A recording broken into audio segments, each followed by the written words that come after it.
السلام علیکم ورحمۃ اللہ وبرکاتہ نحمده ونصلی علی رسوله الکریم اما بعد فاعوذ باللہ من الشیطان الرجیم بسم اللہ الرحمن الرحیم یا ایہا الذین آمنوا اتقوا اللہ حق تقاته ولا تموتن الا وانتم مسلمون صدق اللہ العظیم۔ محترم حاضرین جمعہ، بزرگ و دوستوں اور میرے عزیز ساتھیوں، گزشتہ جمعہ کو ہم نے خیر کے کام کی دعوت دینے والوں کے لیے کچھ ہدایت پیش کی تھی کہ انسان اور خاص کر کے مسلمان، اس کے ذمہ اللہ رب العزت نے لوگوں کو خیر کی طرف بلانے کی ذمہ داری دی ہے اور لوگوں کو برائیوں سے بچانے کی ذمہ داری دی ہے۔ اب اس کے اندر اللہ کے نبی صلی اللہ علیہ وسلم نے اپنی پوری زندگی لوگوں کو خیر کی طرف بلایا، صحابہ کو بھی اس پر آمادہ کیا اور اپنے اخلاق بھی پیش کیے۔ حضرت اکرمہ بن ابی جہل کی مثال ہم نے سنی کہ زندگی بھر اللہ کے دین کے دشمن بن کر رہے، اور پھر جب فتح مکہ ہوا تو اللہ کے نبی صلی اللہ علیہ وسلم نے ان کا ایسا اکرام کیا کہ جب وہ آئے ہیں تو ان کے لیے اپنی چادر بچھا دی۔ تو ایک داعی کی یعنی اللہ کی طرف بلانے والے کی یہ ذمہ داری ہے کہ وہ لوگوں کو نہج نبوی کے مطابق بلائے۔ نہج نبوی یعنی جو طریقہ اللہ کے نبی صلی اللہ علیہ وسلم نے لوگوں کو اللہ کی طرف بلانے کے لیے اختیار کیا، نرمی کا، رحمت کا، وہی طریقہ ہم بھی اختیار کریں۔ اس لیے آج ہم دو چیزیں سمجھیں گے۔ ایک تو یہ ہے کہ امر بالمعروف یعنی لوگوں کو اچھی باتوں کی طرف بلانا، یہ تھوڑا آسان ہے، اور اس کا جو دوسرا حصہ ہے نہی عن المنکر یعنی لوگوں کو برائیوں سے روکنا، یہ تھوڑا مشکل کام ہے۔ تو دونوں کو اس طرح سمجھیں کہ امر بالمعروف یعنی اچھی چیزوں کی طرف، خیر کی طرف لوگوں کو بلانے کے کئی راستے ہیں۔ جیسے ہم نے کسی غریب کی مدد کر دی، کسی غریب کی مدد کر دی، ایک تو ہمارے دل میں جذبہ یہ ہونا چاہیے کہ ہمارا بھائی ہے، غریب ہے، مجبور ہے، اس لیے میں مدد کر رہا ہوں، اللہ رب العزت نے اس کا ثواب رکھا ہے۔ دوسری چیز یہ دل میں ہونی چاہیے کہ جب میرے جیسا آدمی کسی کی مدد کرے گا تو وہ مجھ سے قریب ہوگا۔ دیکھو دوستو، آپ لوگوں کو کتنی بھی باتیں بتا دو، اگر وقت پر اس کے کام نہیں آؤ گے تو وہ آپ کو یاد رکھے گا، اور آپ کسی کو ایک بات نہ بتاؤ اور وقت پہ اس کے کام آ جاؤ، وہ آپ کا فین بن جائے گا۔ سمجھ میں آ رہی بات؟ تو اس چیز کو لوگ غلط طریقے سے استعمال کرتے ہیں۔ جیسے میں نے کسی کی مدد کر دی تو پھر میں اس کو اپنے دنیاوی مفاد کے لیے یوز کر سکتا ہوں کہ چلو میں نے اس کی مدد کی تو اب یہ بھی میری مدد کرے گا، یہ اگر میں مدد کا محتاج نہیں ہوں تو یہ مجھ کو سلام کرے گا، یہ میری تعریف کرے گا، یہ لوگوں میں میرے چرچے کرے گا۔ ہماری بھلائی دوستو یہیں تک آ کر رک جاتی ہے۔ ہم کسی کے ساتھ بھلائی کرتے ہیں تو یہیں تک آ کر رک جاتی ہے کہ وہ ہماری تعریف کر دے گا، چار لوگوں میں ہمارا نام لے گا، ہم کو جھک کر سلام کرے گا۔ حالانکہ دوستو یہ نہیں ہونا چاہیے۔ ہمارے دل میں جذبہ یہ ہونا چاہیے کہ یہ ہماری بات دین کے معاملے میں سنے گا۔ دیکھو اکثر یہ ہوتا ہے کہ کسی کے گھر میں انتقال ہو گیا، کیا ہو گیا؟ انتقال ہو گیا۔ اب پہلے تو وہ ایک صدمے میں ہوتا ہے، چاہے اپنے بڑے کا انتقال ہو یا چھوٹے کا انتقال ہو، آدمی صدمے میں ہوتا ہے، کسی کے بھی گھر میں انتقال ہو جائے۔ اب اس وقت جو لوگ اس کی مدد کریں گے تو ایک تو یہ دل میں جذبہ ہوگا کہ بھائی ہر ایک کی، مسلمانوں میں آپس میں ایک دوسرے کی جو ہے مدد کرنا چاہیے، اچھی بات ہے، لیکن ہمارے دل میں جذبہ یہ بھی ہونا چاہیے کہ یہ بیچارہ، اس کے گھر میں انتقال ہو گیا، اب یہ جو ہے دینداری سے بہت دور ہے، ہم اس کی مدد کر دیں گے، دین سے قریب ہو جائے گا۔ یعنی مراد یہ ہے دوستو، میری بات کرنے کا مقصد یہ ہے کہ ہم جو بھی کام، جو بھی بھلائی کسی کے ساتھ کریں، وہ بھی امر بالمعروف بن جائے گا جب ہماری نیت یہ ہو کہ یہ بندہ دین سے قریب ہو جائے، یہ بندہ دین سے قریب ہو جائے۔ تو ایک چیز تو یہ ہے کہ امر بالمعروف کے بہت سارے طریقے ہیں۔ کسی کو بھی بھلائی پہنچاؤ تو یہ نیت سے پہنچاؤ کہ یہ ہماری بات مانے گا، یعنی دین کے مطابق چلے گا۔ ہم اس کو بولیں گے بھائی نماز پڑھنا شروع کر دے، روزے رکھنا شروع کر دے، اللہ کے دین کی طرف آ جا، تو یہ ہماری بات سنے گا۔ اس نیت سے بھلائی کرنا یہ بھی امر بالمعروف ہے۔ نہی عن المنکر یعنی لوگوں کو برائیوں سے روکنا، یہ تھوڑا مشکل کام ہے، کیونکہ دوستو آج کے زمانے میں خاص طور پر برائیاں بہت عام ہو چکی ہیں۔ تو اس کے اندر دو چیزوں کو ذہن میں رکھنا ہے، ایک تو وہ گناہ ہے، ایک تو وہ برائی ہے جو انسان چھپ کر کرتا ہے، تنہائی میں کرتا ہے۔ ہم کو اس کی ٹوہوں میں نہیں لگنا، بولے ہم کو جو ہے نیکی کا حکم کرنا ہے، برائی سے روکنا ہے، تو سب کے راز معلوم کرو کون کیا کر رہا ہے۔ یہ بالکل مناسب طریقہ نہیں ہے۔ جو چیز چھپی ہوئی ہے ہم اس کو ظاہر نہیں کریں گے۔ ہم کسی کی جاسوسی میں نہیں لگیں گے کہ فلاں کیا کر رہا ہے، فلاں کی بیٹی کیا کر رہی ہے، فلاں کا بیٹا کیا کر رہا ہے۔ یہ مسلمانوں کا طریقہ اللہ رب العزت نے قرآن مجید میں صاف طور پر صاف الفاظ میں اس سے روکا ہے کہ ایک دوسرے کی ٹوہ میں مت لگو، ایک دوسرے کی جاسوسی مت کرو، ایک دوسرے کو عیبوں کو اچھالو مت۔ تو بعض لوگ امر بالمعروف کے نام پر، یعنی بھلائی پھیلانے کے نام پر، لوگوں کے عیبوں کو ظاہر کرتے ہیں۔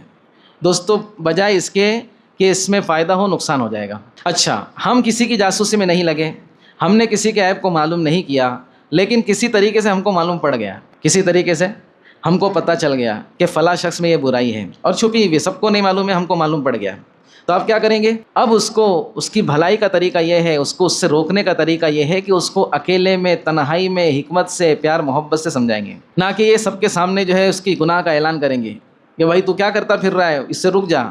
تو لوگوں کے کان کھڑے ہو جائیں گے، بھائی کیا کر رہا ہے، بھائی کیا کر رہا ہے، تیرے کو بتاتا ہوں دوسرے کو بتانا نہیں۔ کیا بولتا ہے آدمی؟ تیرے کو بتا رہا ہوں دوسرے کو مت بتانا۔ وہ تیسرے کو بولتا ہے تیرے کو بتا رہا ہوں دوسرے کو مت بتانا۔ تیسرا چوتھے کو بولتا ہے تیرے کو بتا رہا ہوں دوسرے کو مت بتانا۔ یہ بات پھیل جاتی ہے۔ تو اگر ہم کو کسی کا عیب، کسی کا گناہ معلوم پڑ جائے تو ہماری ذمہ داری ہے کہ اس پر پردہ ڈالیں۔ حدیث میں آتا ہے جو کسی ایمان والے کے عیب پر پردہ ڈالتا ہے، اللہ رب العزت کل قیامت کے دن اس کے عیب پر پردہ ڈالیں گے۔ اور جو کوئی کسی ایمان والے کے عیب کو اچھالتا ہے، اس کے عیب کو کیا کرتا ہے؟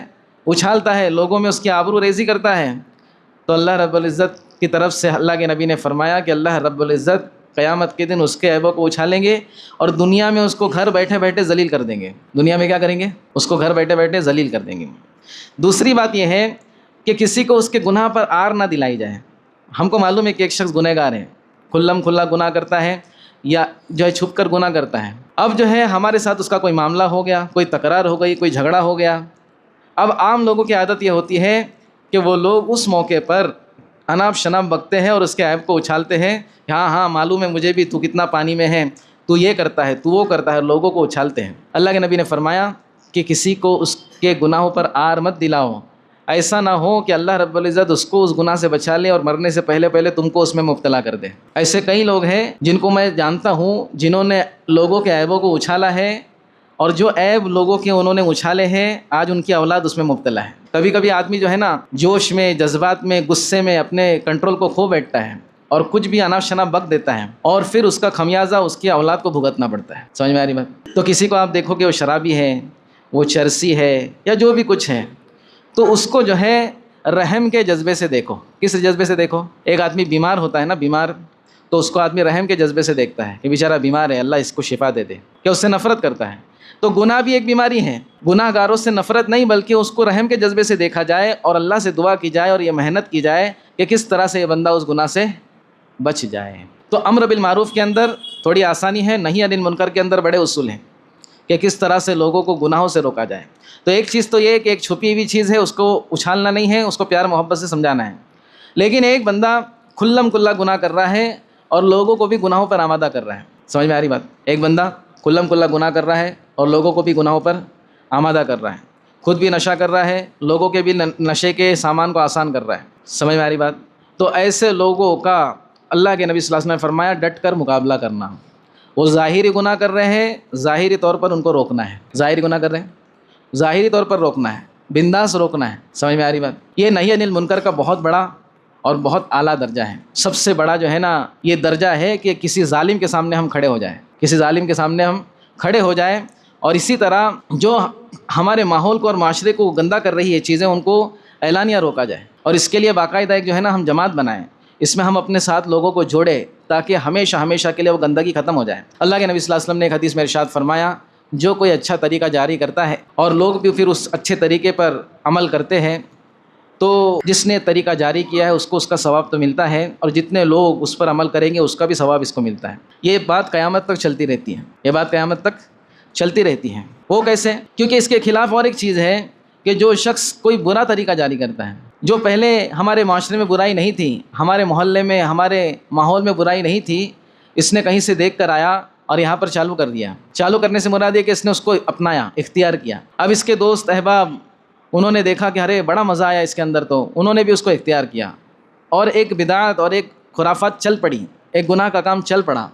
تو اللہ کے نبی نے فرمایا کہ جس شخص نے کام شروع کیا ہے تو اس کے بعد جتنے لوگ کریں گے ان کو تو اس کا گناہ ہوگا، جس نے شروع کیا تھا اس کو بھی گناہ ہوگا۔ اللہ کے نبی صلی اللہ علیہ وسلم نے ایک مثال دی حضرت آدم علیہ السلام کے بیٹوں کی، حابیل اور قابیل۔ آدم علیہ السلام کے بیٹے، ان کا تذکرہ قرآن مجید کے اندر بھی ہے، جس میں سے ایک بیٹا نیک تھا اور ایک گنہگار تھا۔ تو جو گنہگار تھا، جس نے زیادتی کی، جس نے ظلم کیا، اس کا نام تھا قابیل۔ اس نے حابیل کو قتل کر دیا۔ اللہ کے نبی صلی اللہ علیہ وسلم نے ارشاد فرمایا کہ دنیا میں سب سے پہلا ناحق قتل اس نے کیا۔ اب قیامت تک جتنے ناحق قتل ہوں گے، جو جن لوگوں نے قتل کیا ہے ان کو ان کا گناہ ملے گا، لیکن پورا اس کا مجموعی گناہ قابیل کو بھی ملے گا۔ کیوں ملے گا بھائی؟ اس نے تو ایک ہی کیا۔ وہ اس لیے کیونکہ شروعات اس نے کی۔ شروعات کس نے کی؟ ناحق قتل کی قابیل نے کی، اسی لیے اللہ کے نبی صلی اللہ علیہ وسلم نے ارشاد فرمایا کہ کسی ایک شخص کو قتل کرنا، ناحق قتل کرنا کسی ایک شخص کو گویا کہ پوری انسانیت کو قتل کرنا ہے، کیونکہ اس سے لوگوں کے لیے کیا کھل رہے، راستے کھل رہے ہیں، لوگوں کے لیے راستے کھل رہے ہیں۔ اور کسی ایک جان کو بچانا یہ گویا ہے پوری انسانیت کو بچانا، کیونکہ اس کے ذریعے سے خیر کے راستے کھل رہے ہیں۔ پھر اللہ کے نبی صلی اللہ علیہ وسلم نے ایک حدیث میں ارشاد فرمایا کہ تم لوگوں کے لیے خیر کی چابی اور شر کا تالا بنو۔ اتنی اچھی مثال دی اللہ کے نبی صلی اللہ علیہ وسلم کے، جو جملے ہوا کرتے تھے، جو باتیں ہوا کرتی تھی دوستو، اس کو علماء نے کہا جوامع الکلم۔ اللہ کے نبی صلی اللہ علیہ وسلم کے ایک جملے کے اندر جو ہے نا سمندر کا علم جمع ہو جاتا تھا۔ تو اللہ کے نبی نے فرمایا تم خیر کی چابی بنو، یعنی تمہارے ذریعے سے خیر ہی خیر پھیلے۔ یہ ہر امتی کے لیے دوستو، یہ صرف کسی عالم کے لیے، کسی دیندار کے لیے نہیں، ہر امتی کو یہ بات ذہن میں ہونی چاہیے کہ اللہ کے نبی فرما رہے ہیں کہ تم میرے امتی خیر کی چابی بنو، یعنی تم جہاں کہیں رہو تمہارے سے خیر ہی وجود میں آئے اور لوگوں کو تم سے خیر ہی کی امید ہو، لوگوں کو تم سے خیر کی امید ہو۔ ہم اپنے آپ کو دوستو ایسا بنانے والے بن جائے کہ اگر ہمارے بارے میں کوئی تھرڈ پرسن پوچھتا ہے یہ کیسا بندہ ہے، تو ہمارے بارے میں ہر ایک کی رائے یہی ہونی چاہیے، بھائی یہ تو ہمیشہ تم کو نفع ہی پہنچائے گا۔ اتنا آسان لگ رہا ہے سننے میں، اتنا آسان نہیں ہے، لیکن جو محنت کرے، جو کوشش کرے، اس کے لیے بہت آسان ہے۔ اور شر کے لیے تالا بنو، یعنی جو برائی، جو گندگی ہمارے معاشرے میں عام ہو رہی ہے، ہم اس کے روکنے کی کوشش کرنے والے بن جائیں کہ ہمارے ذریعے سے کوئی برائی وجود میں تو آنا دور کی بات، جو برائیاں موجود ہیں وہ بھی ہم اس کو جو ہے اس کے ٹھکانوں پر ڈھکیل دیں۔ یہ ایک ایمان والے کی کیا ہے، شان ہے۔ تو یہ کیسے ہوگا؟ اس کے لیے سب سے پہلے نا جو کرنے والا کام ہے وہ اللہ کے نبی صلی اللہ علیہ وسلم کی سیرت سے، اللہ کے نبی کی زندگی سے جو ہم کو بات ملتی ہے، ہمارے دل کو بہت ہم کو بڑا کرنا پڑے گا۔ یہ بات چھوٹے دل والوں کی نہیں ہے، یہ کام چھوٹے دل والوں کا نہیں ہے۔ اچھا، چھوٹے اور بڑے دل سے مراد یہ نہیں ہے کہ لوگوں پہ پیسہ خرچ کرنا پڑے گا، یہاں پہ مراد یہ ہے کہ بہت ساری چیزوں کو، پریشانیوں کو برداشت کرنا پڑے گا، بہت ساری چیزوں کو۔ آج تو دوستو اللہ ہم سب کو معاف کرے، ہم اپنے گھر والوں کی باتوں کو برداشت نہیں کر رہے، ہم اپنے بھائیوں کی باتوں کو برداشت نہیں کر رہے۔ بولے میں میرے بھائی سے بات نہیں کرتا۔ کیوں نہیں کرتا بھائی؟ وہ اس دن تھوڑا جھگڑا ہو گیا تھا تو اس نے میرے کو یہ بول دیا، میرے کو کیا بول دیا؟ میرے کو یہ بول دیا۔ ارے بھائی میں چلتا ہے تھوڑا بہت، نہیں کچھ نہیں چلتا۔ تو اتنے چھوٹے دل والے، یہ لاکھوں کروڑوں خرچ کریں گے تو بھی یہ چھوٹے دل والا ہے۔ سمجھ میں آ رہی بات؟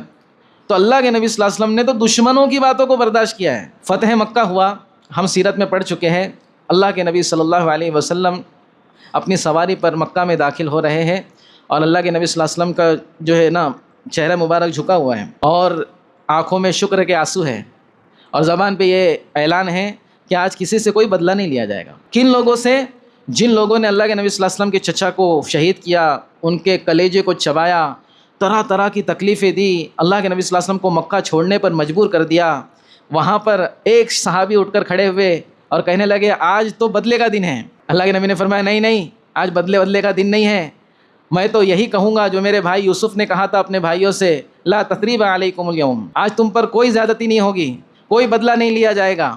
جس نے کعبۃ اللہ کا غلاف پکڑ لیا وہ بھی امن میں ہے، جو ابو سفیان کے گھر میں داخل ہو گیا وہ بھی امن میں ہے، سب کو امن دینے آیا ہوں میں کسی سے بدلہ لینے نہیں آیا ہوں۔ تو اللہ کے نبی نے اپنے جانی دشمنوں کو معاف کیا، اور آج ہم اپنے بھائی کے ایک جملے سے ناراض ہو جاتے ہیں، ماں باپ سے ناراض ہو جاتے ہیں، جنہوں نے جو ہے ہم کو پیدا کیا اور ہمارے نخرے اٹھائے، ہم کو پڑھایا لکھایا، ہماری ہر خواہش کی فکر کی، ان سے ناراض ہو جاتا ہے آدمی۔ بولے میرے ابا سے میری نہیں جمتی۔ کس سے نہیں جمتی؟ ابا کا بھی ابا ہو گیا ہے، ابا سے نہیں جم رہی اس کی، اماں کی باتیں برداشت نہیں ہوتی، بلڈ پریشر بڑھ جاتا ہے۔ ایسے بھی لوگ ہیں، اماں کی باتیں برداشت نہیں ہوتی، بلڈ پریشر بڑھ جاتا ہے، کیسا ہی ہونے لگتا بولے۔ تو یہ دوستو چھوٹے دل والوں کا کام نہیں ہے۔ چھوٹے دل والوں سے میں نے سمجھا دیا، مراد یہ ہے کہ ہم بہت برداشت کرنے والے بن جائیں۔ اسی لیے سورہ عصر 30ویں پارے کے اندر آخر میں بالکل ہے، یہ بہت چھوٹی سی مختصر سی صورت ہے، اس کے اندر اللہ رب العزت نے بہت ہی بڑی بات بتائی ہے، والعصر، کہ اللہ رب العزت زمانے کی قسم کھا رہے ہیں۔ ان الانسان لفی خسر، ہر انسان ٹوٹے میں ہے، گھاٹے میں ہے، نقصان میں ہے۔ پہلے تو مجموعی طور پر بتایا کہ انسان بہت بڑے نقصان میں ہے، پھر فرمایا کہ نقصان سے نکلنے والے 4 قسم کے لوگ ہیں۔ الا الذین آمنوا، جو لوگ ایمان لائے وہ تھوڑے سے نقصان سے نکل گئے۔ وعملوا الصالحات، ایمان کے ساتھ اچھے عمل کیے، 50% نقصان سے نکل گئے۔ وتواصوا بالحق، 75% نکلنا ہے گھاٹے سے، تو لوگوں کو خیر کی طرف بلانا پڑے گا، حق کی طرف بلانا پڑے گا، اور 100% نکلنا ہے۔ وتواصوا بالصبر، لوگوں میں صبر کی جو ہے نا فہمائش کرنی پڑے گی، خود کو صبر پہ جمنا پڑے گا۔ امام شافعی رحمۃ اللہ علیہ فرماتے ہیں کہ قرآن مجید میں اگر پورا قرآن نازل نہ ہوتا، صرف یہ صورت نازل ہو جاتی تو یہ بھی انسانوں کی ہدایت کے لیے کافی تھی۔ یہ صورت اتنی جامع ہے کہ یہ تمام انسانوں کی ہدایت کے لیے کافی تھی۔ اللہ رب العزت نے پورے دین کا خلاصہ بیان کر دیا اس میں کہ ایمان لاؤ، نیک اعمال کرو، لوگوں کو بھی ان نیک اعمال کی طرف بلاؤ، اور جو بھی مصیبتیں پریشانی آئیں گی، ایسا نہیں کہ نہیں آئیں گی، جب آپ حق کو لے کر کھڑے ہوں گے تو پریشانی آئے گی۔ حضرت علی رضی اللہ عنہ سے کسی نے پوچھا کہ حق کیا ہے، کیسے پتہ چلے گا؟ تو کہنے لگے جہاں پر تیر کا رخ ہوگا اس رخ پر حق ہوگا۔ سمجھ میں آئی بات؟ یعنی جن لوگوں پر تیر چلائی جائے گی، اس زمانے میں تیر تھی، سمجھ جانا جن لوگوں پر تیر چلائی جا رہی ہے ان کی مخالفت ہو رہی ہے، یہ حق پہ ہے۔ سمجھ میں آ رہی بات؟ حضرت علی نے فرمایا جس کی طرف تیر چلائی جائیں گی وہ حق پہ ہوگا۔ کتنا گہرا جملہ ہے۔ تو یہ نہیں ہے کہ آپ دین کی محنت کرو گے، لوگوں کو اچھائی کی طرف بلاؤ گے، گناہوں سے روکو گے تو تم آسانی سے نکل جاؤ گے۔ آزمائش آئے گی، اس میں دل کو بڑا کرنا ہے، صبر کرنا ہے، حکمت سے کام لینا ہے۔